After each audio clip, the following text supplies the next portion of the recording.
Olá, boa noite. A semana foi de reviravoltas no cenário político baiano. PT e MDB retomaram a aliança depois de mais de uma década em lados opostos na Bahia. Uma espécie de resposta depois que o PP deixou a base governista e se aliou à União Brasil. No Band Entrevista de hoje, eu converso com o cientista político Cláudio André Souza. Boa noite, professor. Boa noite, Carolina. Pois é, né? Foi uma semana bastante agitada aí, né? Com essa notícia dessa retomada da aliança do PT com o MDB, a saída de Geraldo Júnior da base aliada do prefeito Bruno Reis. Ele sempre foi o braço direito de ACM Neto. Então, foi uma reviravolta, talvez realmente uma resposta da retirada do PP da base aliada? Sim, um contra-ataque.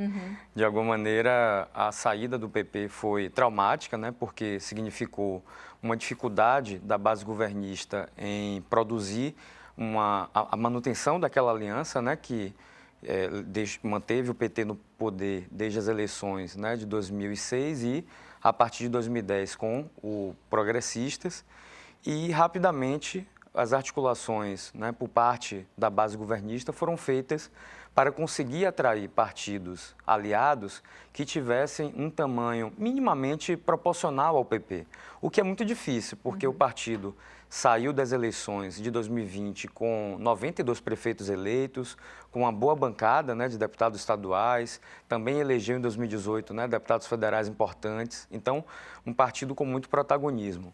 O MDB, apesar do seu definhamento na Bahia, né, do ponto de vista eleitoral, se manteve como um partido relevante no cenário nacional.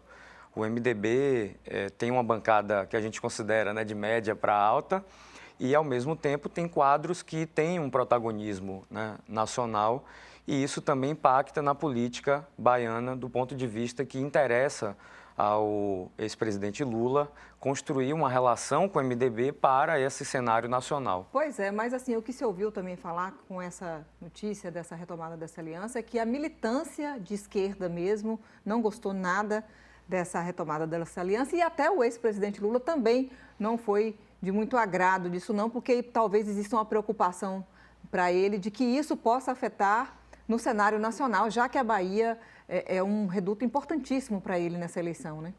Sim, Carolina. A relação estabelecida, né, com o MDB baiano após os escândalos e as investigações que levaram à prisão do ex-ministro Gedel Vieira Lima, de fato, provocou um trauma político. Tanto sim que o próprio ex-prefeito ACM Neto, durante a campanha de 2016, depois da campanha de 2020, manteve uma relação equidistante com o MDB, né, diante dessa dificuldade de se produzir uma relação mais estratégica.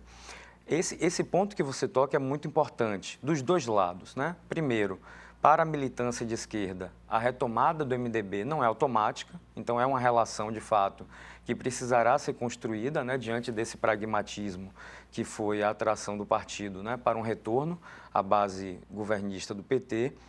E, do outro lado, o MDB estava alinhado ao Democratas, agora União Brasil, né?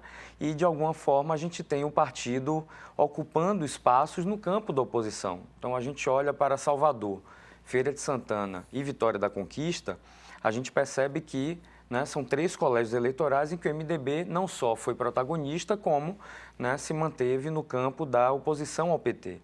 Então, esse realinhamento é um grande desafio, porque o partido vai precisar, de fato, né, se manter unido e responder ao realinhamento com um embarque imediato na campanha, no caso da pré-campanha, né, de Jerônimo Rodrigues. No caso, então, o PT precisou abrir um pouco mais a chapa, né, não ficar aquela chapa estritamente de esquerda, né, com um vice do PCdoB, por exemplo, precisou abrir mais. E no caso de ACM Neto, que ainda não definiu o vice, ele também deve seguir por esse caminho, você acredita? Acredito que sim. Ele vai precisar, de alguma forma, acenar para, né, a expectativa partidária, mas eu vejo que, ao mesmo tempo, ele vai precisar entender como ele pode estabelecer uma estratégia que, inclusive, mantenha uma relação dele com o cenário nacional. Um cenário muito polarizado, né? Então, é muito difícil encontrar uma estratégia que ele consiga sair fortalecido, né, diante de um nome que tem uma expressão nacional. Eu vejo que há mais chance da primeira hipótese, que é ele conseguir acenar para partidos que já são muito fortes e alinhados a ele no cenário estadual.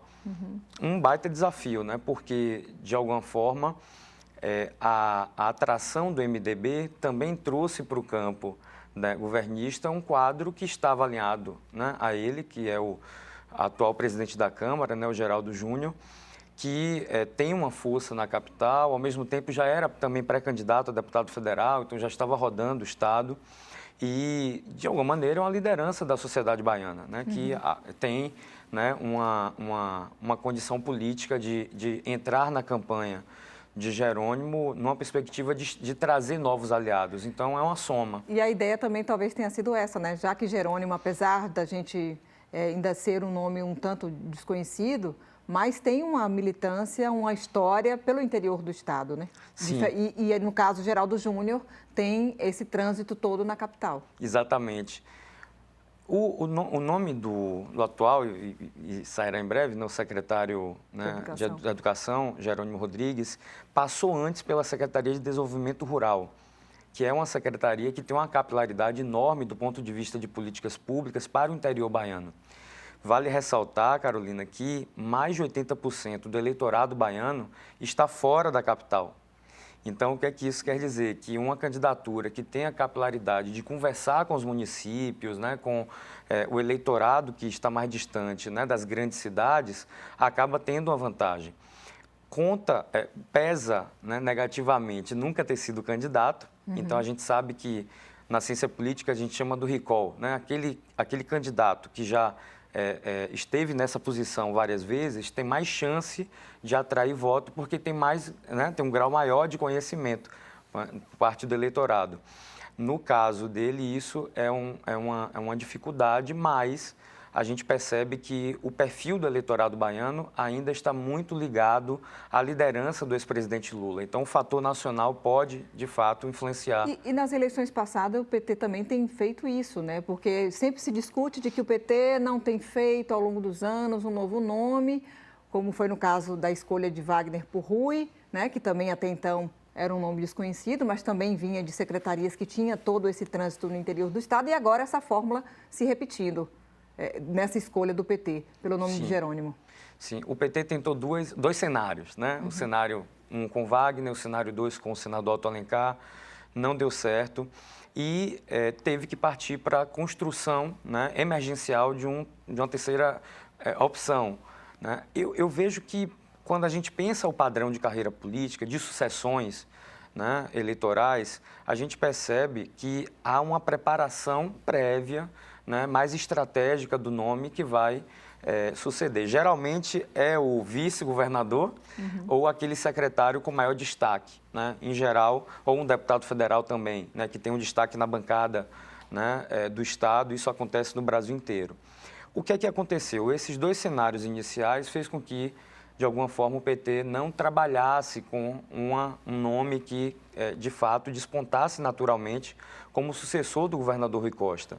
Eu vejo que isso foi, de alguma forma, um erro estratégico de não ter produzido esse cenário, né, esse plano C, mas, de alguma maneira, é possível perceber que, em pouco tempo, o partido conseguiu, né, trazer uma figura que representa uma renovação, de fato, porque, como a gente acabou de falar, né, é um nome novo, é um nome que tem uma história, né, de ocupação de cargos no Poder Executivo, né, é uma liderança política, mas agora precisará ser uma liderança eleitoral. E essa transformação, ela precisará ser feita, sobretudo, com o apoio do ex-presidente Lula, que, como eu falara há pouco, tem, de fato, uma precedência enorme no eleitorado baiano.